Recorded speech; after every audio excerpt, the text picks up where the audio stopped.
अरे ऐसे मतलब ज्यादा देख के आपको कंफ्यूज होने की जरूरत नहीं है। मैं बचपन से क्रिकेट देख रहा हूँ ना, तो ये जो अंपायर्स के सिग्नल होते हैं इसको मुझे कॉपी करने की आदत है। तो कल मुझे एक नया सिग्नल मिल गया तो सोचा अब थोड़ी इसकी प्रैक्टिस मैं भी कर लूं। अब जितना मुझे पता था कि आईपीएल में एक मैच में एक टीम के पास एक बार इंपैक्ट प्लेयर को बुलाने का प्रबंध होता है, लेकिन कल के मैच में मुंबई को ये मौका तीन तीन बार क्यों मिला? ऑब्वियसली रोहित शर्मा, फिर ईशान किशन और उसके बाद हमारे अंपायर वो विनोद। चलो ठीक है, भाई को चैनल का पासवर्ड याद आ गया, ये वाला जो कोई क्रैक नहीं करेगा, ठीक है, हो जाती है चीजें ऊपर नीचे। और भाई मैंने भी क्या सही टाइम पे कमबैक किया है, कहाँ ये चेन्नई के साथ पॉइंट्स टेबल में नीचे पिकनिक बना रहे थे और अचानक से इनकी जंप हो गई टॉप 4 में। कल के पूरे मैच को डिस्कस करेंगे और सबसे कंट्रोवर्शियल चीज, क्या कल के मैच से हमको ये पता लग गया है कि आईपीएल एक फिक्स टूर्नामेंट होता है, यहाँ पे सारे मैच के जो रिजल्ट्स हैं वो पहले से पता होते हैं। अंबानी की पावर आईपीएल में दिखती है। कह सकते हैं बहुत सारे फैंस के लिए कल का मैच दिल तोड़ने वाला होगा, ना किसी की जीत की वजह से ना किसी की हार की वजह से, बल्कि सिर्फ उसे एक अंपायर के डिसीजन की वजह से। हैदराबाद से मैच था और इस मैदान पे ऐसी एक्सपेक्टेशन रखी जाती है एसआरएच से कि भैया ये तो 300 रन बनाएंगे। पता नहीं आज के दिन में कोई एक्सपेक्टेशन रख रहा है या फिर नहीं, क्योंकि इनके तो भाई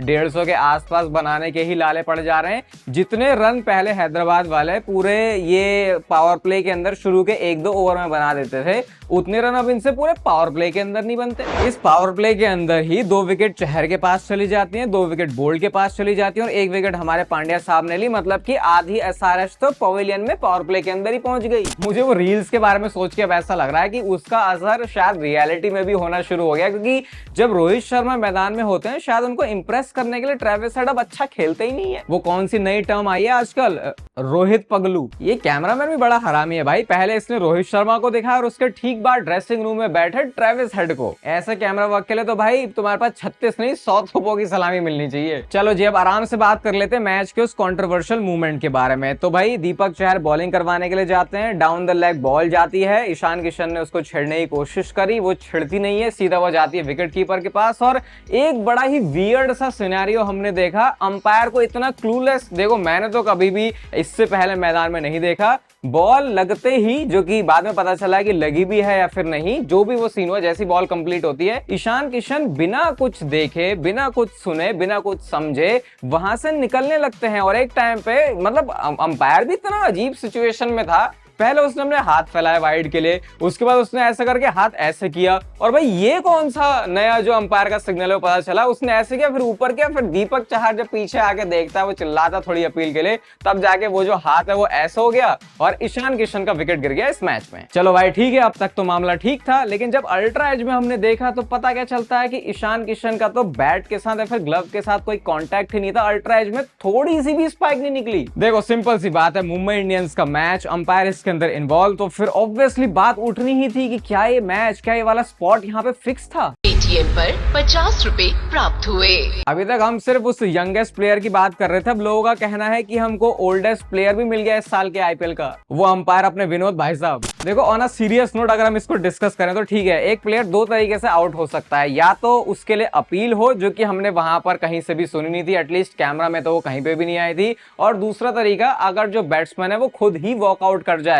तो अगर आपको कंक्लूड करना तो सिंपल ये समझ सकते हो भाई, लिटरली अंपायर तो वाइड दे चुका था, और वहां पे अगर आप देखोगे भी ना तो ब्रॉडकास्टिंग में जो नीचे हमको ओवर्स दिखते हैं उसमें भी वाइड आ चुका था। लेकिन जैसे ही ईशान किशन भाई साहब वहां से निकलते हैं, अंपायर भी सोचा भाई अभी तो मैंने वाइड दी, उसके बाद उसने हाथ ऐसे किया, उसके बाद उसने हाथ ऐसे किया, एंड देन फिर उसके बाद उंगली खड़ी हो गई। पूरा केओटिक सीन था यहाँ पे, मतलब लिटरली इसको देख के आपको अपनी स्क्रीन के सामने लगेगा यार ये तो पहले तो छुप छुप के करते थे, अब तो सही में तुमने मैच ही फिक्स कर दिया बिल्कुल आंखों के सामने। अगर आपको नवजोत सिंह सिद्धू जैसे बंदे भी इस चीज के ऊपर ट्वीट करते हुए दिखाई दे जाएं तो समझ लो भाई मामला अब हो चुका है गरम। मेरे को वैसे मेरे बहुत सारे दोस्त बोलते थे पहले कि आईपीएल फिक्स होता है, मैं मानता नहीं था, लेकिन यार कल वाला ये एंगल देख के तो दाल में कुछ तो काला है। देखो अगर दोनों पक्षों की भी बात सुन लेना तो सिंपल एक तरीके से उसको देखा जा सकता है कि ईशान किशन को ऐसा लगा कि भाई मेरे बैट में जो है बॉल लग गई है, ग्लव में लग गई है, कॉन्टैक्ट हो गया है, मेरा ये विकेट हो चुका है, तो अपनी वो खेल भावना के लिए वो जो है खुद ही वहां से निकल लिए। लेकिन अंपायर ने तो क्योंकि आउट दिया नहीं था, ना किसी की अपील हुई थी, तो सिर्फ इस वजह से ईशान किशन आउट हो गया। यहाँ पे फिक्सिंग कुछ नहीं है। है। लेकिन भाई अगर आप दूसरी साइड देखोगे तो देख के ऐसा लगेगा कि जैसे कि ईशान किशन के साथ साथ वो अंपायर भी जैसे कि रेडी बैठा है कि यार स्क्रिप्ट के हिसाब से तो हमें ये माल मिला है, तो हमको यही एक्ट करना है और इसी तरीके से ईशान किशन का विकेट होना है। वो तो बस गलती थोड़े से मुंबई के फील्डर्स के साथ हो गई कि उन्होंने अपील नहीं की, मतलब स्क्रिप्ट भूल गए थे क्या यार। मेरे हिसाब से तो देखो अच्छे से बैठ के इसके ऊपर कुछ ना कुछ तो एक मीटिंग होनी चाहिए, कोई कमेटी होनी चाहिए जो कि इस डिसीजन के ऊपर भाई थोड़ा सा तो ध्यान दे। अगर पता चल गया है कि बैट से नहीं लगी है बॉल, ग्लव से नहीं लगी, तो उसके बाद भी बहुत मौके होते हैं